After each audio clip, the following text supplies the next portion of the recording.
In court, my aunt handed over an itemized bill for raising me after mom passed food, clothes, and shelter totaling $50,000. The judge studied it, then calmly asked, "And what about the $190,000 in Social Security you claimed?" The entire courtroom exploded. Can you imagine graduating college, ready to launch the life you've always dreamed of, only to have your own aunt, the one who supposedly raised you after your mother died, hand you a bill for $50,000 for your childhood expenses? It sounds like something out of a twisted movie, right?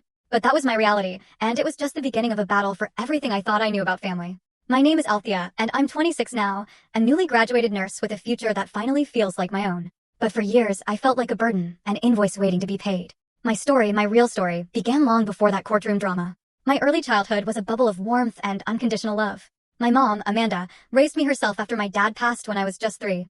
Money was tight in our small 2-bedroom apartment, but mom had this magical way of making me feel like we had everything we needed. She was a nurse at Memorial Hospital, and she'd come home exhausted but glowing, sharing stories about saving lives, about being there for people in their darkest moments. Those stories weren't just bedtime tales. They planted the seed for my own dream, a dream of wearing scrubs and a stethoscope, just like her. Weekends were sacred. Saturday mornings, our tiny kitchen would fill with the comforting scent of vanilla and chocolate as we baked cookies. Sundays were for adventures, feeding ducks at the park or getting lost in the library. Mom always said, "Althea, education is the one thing nobody can ever take from you."